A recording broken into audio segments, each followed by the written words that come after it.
E qual foi a hora que você falou, cara, não é pra mim? Porque aí, sim, a mente toda preparada primeiro, né? Você vai sendo seduzido Porque é pela difícil ideia. sair, né? Porque assim, eles não ameaçam necessariamente a sua vida. Eles ameaçam a sua família. Que é Assim, pior, né? que é pior. Morrer é um prêmio para eles, né? Então, melhor que você sofra. Então, acabam com a sua família. Mas o que que fez você acordar de manhã e falar, porra, acho que eu não quero mais isso? Não foi tão simples assim. Eu fui orientado, né, que eu teria que fazer um determinado ritual, e nesse ritual, sim, eu teria que fazer uma execução, Tá. né, de uma criança. Né, e eu não tenho capacidade para isso. Quando chegou nesse ponto, aí sim você vai subir de patente. Né, e tentavam colocar aquilo como uma coisa normal.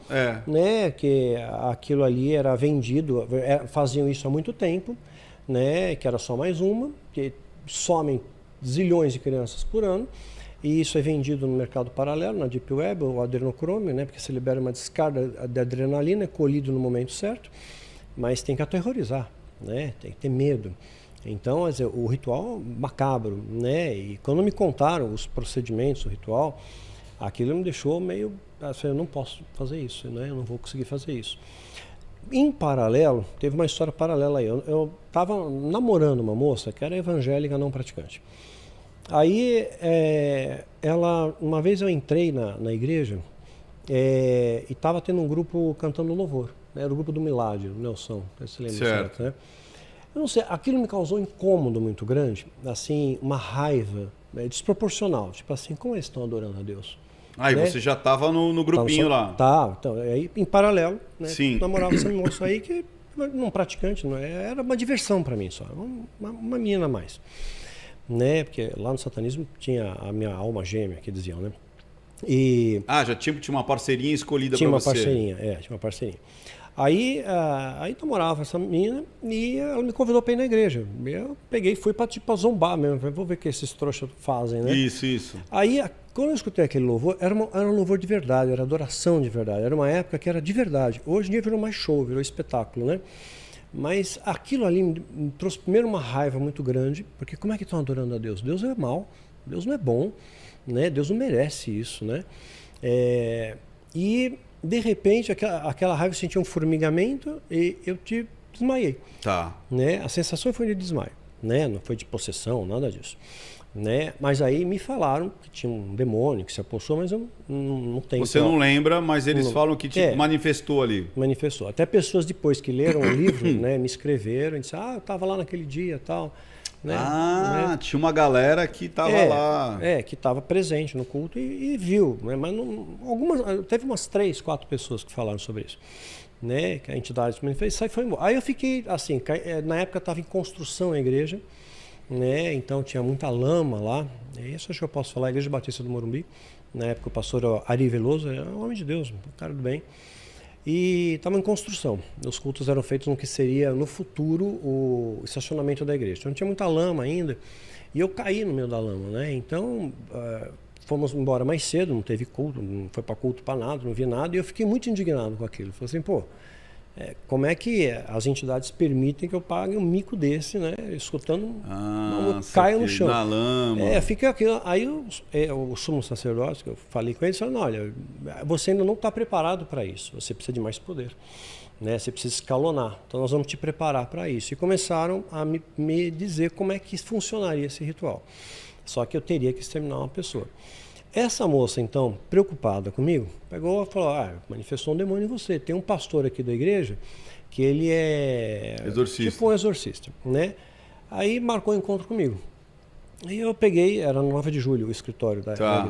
Aí eu peguei, fui. Eu pensei, ok, fiz um feitiço para ele, né? Achei que... você fez um feitiço? Você já era feiticeiro? Já era feiticeiro. Aí você falou fazer um feitiço para ele? Fazer um feitiço para ele, assim, não para matá-lo, né? Para quê? Era para impedir que ele fosse. Eu falei, não quero que ele vá. Quero que ele tenha algum problema e ele não apareça no encontro. Bom, só para ele não ir. E aconteceu um acidente besta, doméstico, não com o filho dele. Acho que caiu da escada, fraturou o braço, uma coisa boba assim. Mas ele não pôde ir. Aí marcamos um segundo encontro. Aí eu peguei e chamei mais outros feiticeiros para me ajudar, somar força, poder, né? vamos fazer um feitiço maior, vamos causar um dano, vamos machucar ele, né? Que não tinha o poder ainda, como sacerdote, de matar alguém, né? Eles diziam que teria esse poder, né? E porque você libera muita energia vital, né? Isso para eles é muito importante, né? Essa energia vital liberada, né? A Salomão fala do cordão de prata, né? E é como se fosse um cordão umbilical espiritual ligado por Deus, que te alimenta, que te traz energia para movimentar o seu corpo. A medicina não explica isso muito bem, a gente conhece muito pouco sobre isso. Então tem só teorias, né, a respeito. Mas de repente você vê uma pessoa bem, e aquela pessoa morre, a pessoa está ruim, fica bem, sabe? Negócio, a pessoa está em coma, acorda, outra, né? Então parece que quando esse cordão, o tempo de Deus vem, a pessoa vai. Mas vem no tempo dele. Não no tempo do diabo. Mas eles, claro, eles se vangloriam disso, porque eles remontam os rituais astecas, que eles matavam, faziam sacrifício. Até eles já tinham falado que não tinha dimensão disso na época. Eles iam fazer uma quantidade grande de sacrifícios rituais nos Estados Unidos, porque precisava abrir um portal dimensional ali para entrar uma entidade X lá. E precisava de muita gente morrer, muito sangue teria que ser derramado, muita energia vital para romper essa membrana. Lá. Aí, na virada do século, né, tem ataque nas Torres Gêmeas. 3.000 pessoas morreram, bem na virada do século. E aí eles disseram que era na virada do século, não disseram a data. Né? Então, lá. Fiquei pensando sobre isso também. Mas aí, voltando para a época, estava me preparando para isso. Aí marquei encontro para a segunda feiticeiro para causar um dano, machucar ele. Certo. Ele também não foi no encontro. Ele bateu o carro. Né? Mas ele ficou bem. O carro amassou e tal, mas ele não sofreu. Aí eu fiquei indignado. Eu falei, pô, não funcionou. Não vai, né? Eu falei, então eu tô. E os feiticeiros, os sacerdotes falaram, você precisa de mais poder. Você tem que fazer o ritual, tá vendo? Não está funcionando. Se você fosse. Então eu vou mostrar para você como é que funciona. Nós vamos fazer o feitiço contra ele e ele vai sofrer um dano. Nós vamos fazer agora. Né? Tipo, deixa com nós. Deixa com nós, porque mexeu com você, mexeu com o grupo, então você sente parte do grupo, né? E aí o sumo sacerdote, que é o patamar máximo, né? E fizeram um ritual contra ele, né? E não é essa a coisa que a gente tem estereotipada, né? Você precisa da foto da pessoa, não precisa nada disso. Isso aí é baixa magia, né? Tem outras maneiras de eles direcionarem a energia dessas entidades, né? Certo. E essa batalha espiritual, ela existe e ela é registrada na Bíblia, e a gente não percebe. Lembra quando Daniel ele ora e jejua 21 dias? Certo. Aí o anjo aparece para ele, né, e fala, olha, eu escutei a sua oração desde o princípio, mas o príncipe da Pérsia me segurou. Aí eu chamei reforço, veio o arcanjo Miguel para me ajudar. Então, quer dizer, teve um fight, então há um dano, né? Os anjos foram expulsos do céu, os anjos caídos, quer dizer, teve uma batalha, teve uma peleja.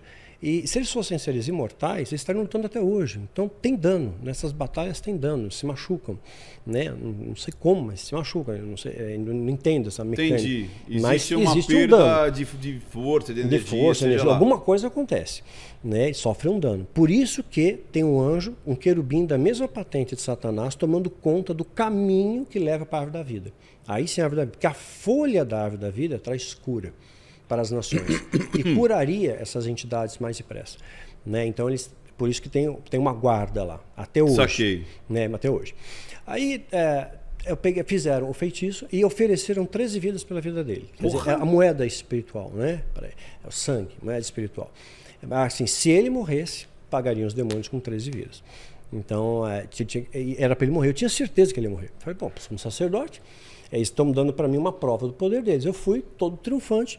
Né, e fiquei esperei por 2 horas, levantei e já estava indo embora, e ele chegou. Quando ele chegou, eu dei o nome de Brint no livro, o nome dele verdadeiro, Luiz Augusto Zitt. Eu tive depois o privilégio de conhecer o pai dele também, conhecer a família. E depois ele teve um dano, né, depois, eu vou tentar sumariar o máximo possível. E eu tive medo daquele cara, medo. Eu estava no ápice da arte marcial. Humanamente falando, eu acabaria com ele em segundos. Mas a sensação que eu tinha é que se eu tocasse nele, eu ia desmaiar de novo. Fiquei com aquele negócio na cabeça, eu vou apagar. Sim. Eu peguei e falei, isso era o quê? Um escritório? O que era? Uma sala? Era um escritório. Não, era escritório. Era um escritório. O escritório era 2 andares. Era uma casinha, um sobrado. Tinha uma salinha embaixo. Era uma casa? Era uma casa. Aí você chegou lá, tô esperando... É Luiz, você falou? O Zitt. Aí fiquei esperando, tem um encontro marcado com ele. Né? Aí deu 2, passou, tá atrasado. O cara não chega, vou embora. Aí eu pensei que meus botões morreu. Não vai vir mesmo, né? Deu certo feitiço. Levantei, ele entra pela porta. Cara, quando você viu ele, falou, puta, tá vivo. Aí eu fiquei meio ressabiado. Além do cara estar vivo, né, eu tive medo dele, um medo inexplicável. Não medo racional. Entendi. Um medo... Né? Inexplicável, medo, né? E eu peguei e falei, pastor, desculpa, você chegou atrasado, eu tenho que ir embora. Aí ele falou assim, não, deixa eu só orar por você, rapidinho, 5 minutos. Aí eu pensei, a oração desse cara não tem poder nenhum, né? E era no andar de cima. Né? Da casa, do sobrado. Do sobrado, tinha uma salinha que era a salinha dele. Então tinha outras salinhas lá de aconselhamento, né? Sim, sim. Aí subi, ele trancou a porta, a chave. Isso me chamou a atenção. Eu falei, pô, cara, você já foi, porra. Aí eu olhei pra janela, vi que a janela tinha grade, né? Falei, e agora? Aí eu falei, pastor, pensando melhor, pensando bem. Acho que eu queria ir embora. Não vou morar, não. E ele falou, não, tudo bem, é coisa rápida, coisa rápida. E a última imagem que eu tenho, a mão dele crescendo assim, apaguei, não sei quanto tempo durou aquilo, fiquei sabendo muito tempo depois, quando eu reencontrei ele, mas eu tinha alguns lampejos assim de consciência, eu vi ele estava bem, falava baixo, a sala estava muito bagunçada, eu estava machucado, né, rasgado, corte, todo dolorido, né, eu falei, pô, esse cara tá inteiro. Aí no final, né, ele pegou, me ajudou, me levantou, me pôs na cadeira e falou para mim, olha, você tinha uma coisa em você, tinha um demônio em você, né? E eu falei, como assim um demônio em mim? Ele não pode entrar em mim, né? Eu controlo ele, ele não me controla. Ele falou, não, isso é ilusão, né? Jesus é um poder maior, Deus é um poder maior, né? Você quer conhecer esse Deus que é um poder maior, né? E eu estava meio reticente, aí ele pegou e falou, olhou nos meus olhos, falou, você nunca teve paz na vida. Me quebrou. Acabou ali. Não tinha. Tinha tudo, não tinha nada. Nada. É muito forte isso, né, cara? Muito. Tu sabia o que era isso. Aí eu falei, realmente, não tenho. Tenho pesadelo, não tenho tranquilidade, tenho uma inquietação constante dentro de mim, tenho um ódio dentro de mim que vem de repente do nada, sem motivo, sem aparência, sem nenhum elemento externo. Eu não sei se estou ficando louco, né? Eu vejo vulto, eu escuto voz, eu não sei o que está acontecendo. E ele falou, mas hoje Deus vai mudar a sua história. Me deu um abraço. Cara, eu nunca recebi um abraço como aquele na minha vida. Um abraço de amor, de pai, de calor, de acolhimento. Me abraçou e sussurrou no meu ouvido, repete comigo essa oração, né? Porque orar vem de falar, é oratória. Não está escrito Jesus pensou, né? Deus pensou, haja luz, falou. E eu repeti o que ele fez, o que ele pediu para fazer eu fiz. E quando terminou aquilo, ele me abraçou, me deu um beijo na testa e falou assim, hoje Jesus está mudando a tua história. Eu estava todo arrebentado. A sala estava bem destruída, assim, bagunçada, né? Mas eu senti uma paz indescritível, indescritível. Eu não tenho vocabulário para descrever isso. Senti tranquilidade, serenidade. Completude. Eu senti, acho que naquele momento eu senti uma centelha da presença de Deus. E eu pensei, como é que Deus pode me amar se eu há minutos atrás eu o odiava? Como é que Ele pode me receber se eu estava contra Ele, né? Que amor é esse? Por que Ele me ama? O que eu tenho? Né? Não tenho nada. Né? E Ele pegou e falou, hoje a sua vida vai ser diferente. Me deu um abraço, né? E falou que podia contar com ele e tal. Voltei para casa muito feliz, uma felicidade assim, exultante, sabe? E morava com meus pais, né? Então meus pais, a casa não era grande, então não dava para ter animais de grande porte, mas eu tinha 2 maritacas, né? Tinha um chupim. Tinha 2 maritacas, tinha um chupim, tinha um peixinho e uma tartaruga. Pois é. Cheguei em casa, ligou para mim um dos sacerdotes de lá. Eu dei o nome de Zórdico no livro. Ele ligou, ele foi bem empírico. Olha, nós te avisamos, satanismo não é para todo mundo, né? E você não pode sair. Você tem um compromisso conosco. O ritual Tipo, foi uma quarta, era sexto o ritual. Isso aconteceu numa quarta. Você tem um compromisso, nós vamos buscar você na sua casa. E você tem que cumprir, você tem que honrar o compromisso. Se você não honrar o compromisso, sua família vai sofrer o dano. E aí? Aí eu peguei, naquele momento, a única coisa que eu consegui falar foi: Zord, nós estamos errados, Zord. Deus existe, sabe? Ele te ama também. Te ama. Né? Ele desligou o telefone. Aí eu dormi naquela noite como eu nunca tinha dormido antes. Dormi bem, leve, gostoso, um sono reparador. Quando eu acordei, foi perturbador, porque meus bichos estavam mortos. Todos eles. Mortos.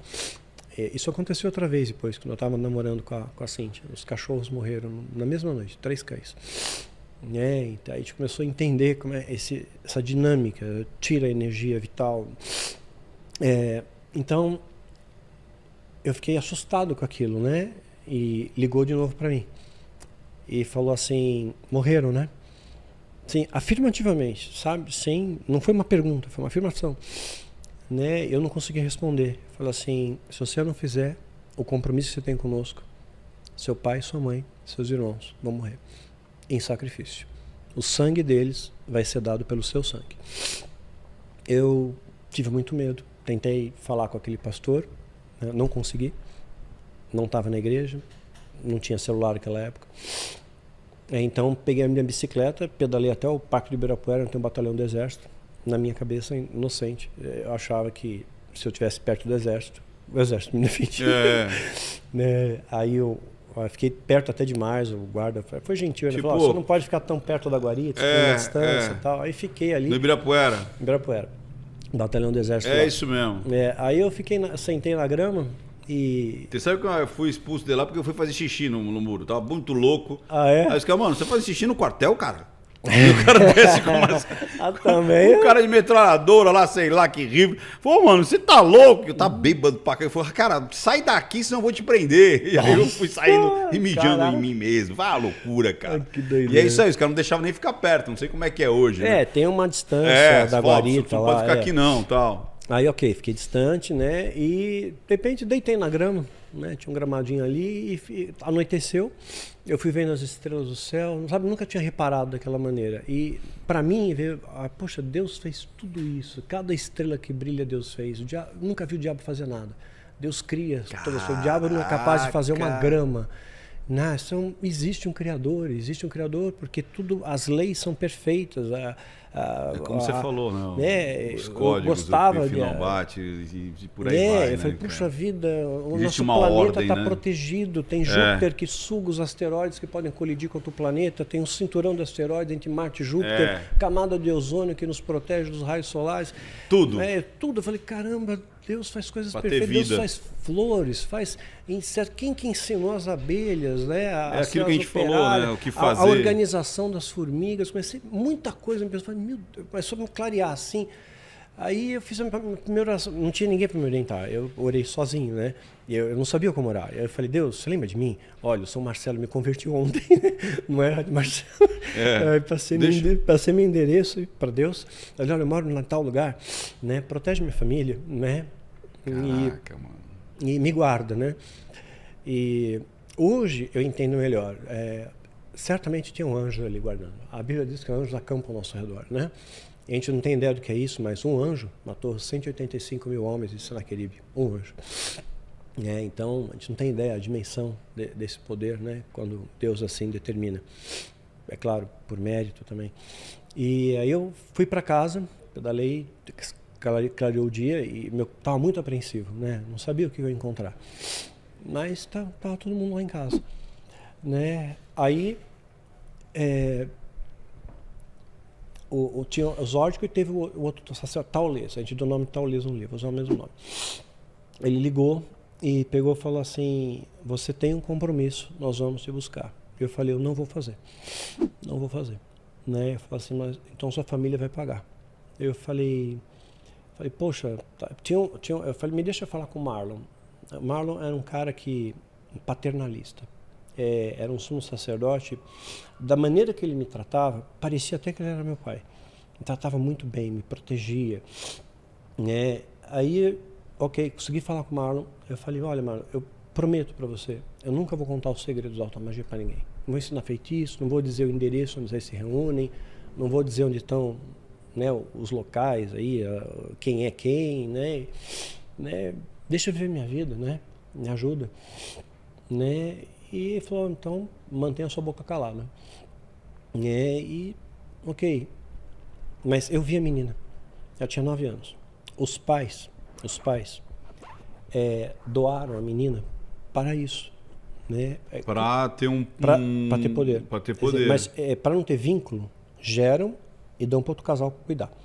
Curiosamente, isso foi reproduzido num filme que eu assisti recentemente, chamado Filhos do Privilégio. E muito louco isso, né? E realmente, tem muita coisa no filme que acontece de verdade. Teve muita experiência com judeus, com psicotrópicos, com drogas, isso. Né? E aí a Pfizer é fundada logo depois da Segunda Guerra nos Estados Unidos, em Nova York, por 2 alemães. E já tinha uma tecnologia de ponta, porque tinham treinado. Os judeus foram cobaias. Utilizado, Foram cobaias, né? E até o filme faz alusão a vários medicamentos conhecidos. Muda o nome. E utilizaram nos soldados também. Nos soldados. Muitos... sim. Tipo metanfetamina. Os caras ficam doidão e não se cansar, porque falam, o que eles conseguiam correr é um absurdo. A França mesmo falou, cara, não é possível que eles estão aqui já. Não, já estão. Porque tudo que era... Como é que chama aqui? Metanfetamina. E os caras que usam também pra ficar fortão lá, como é que chama? Anabolizantes? Anabolizantes. Os caras usaram muito anabolizantes na guerra e metanfetamina e tudo mais, para os caras ficar gigante, sem cansaço. Exato. Poder de atenção, tudo. E se recuperar, se ferir, se não sentir. Exato. E muitos acabavam depois morrendo porque tinha ataque cardíaco lá na frente e não sabia que aquela... O corpo cobra Mas fratura. os caras testaram muita coisa na guerra, o corpo cobra fratura. Sei lá, coincidência ou não, desde os meus 18 anos, 18, 19 anos, eu nunca fiquei doente, nunca tive nada, né? Nunca peguei um resfriado.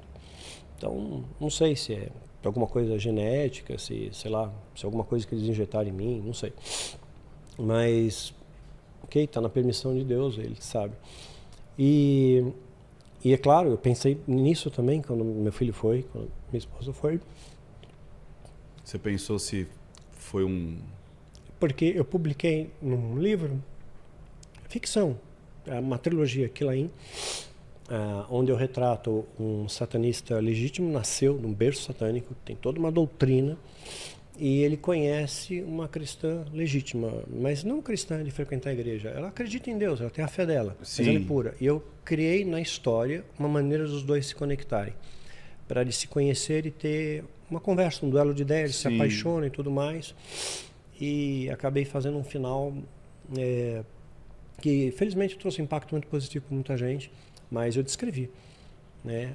Não nos detalhes, evidente, né? Eu mostro um carro para você, só que eu tiro a chave e tiro a gasolina, né? Então não dou os elementos que fariam o ritual funcionar. Sim. Né? Mas eu passei alguma informação, né? Não foi informação completa. Então não sei, eu cheguei a pensar nisso, mas a hora que eu fiz... Que pudesse ter sido um castigo, uma retaliação. Uma retaliação. Aí, quando eu orei a Deus e falei, Senhor, então seja feita então a tua vontade, não a minha, que tudo tem um propósito.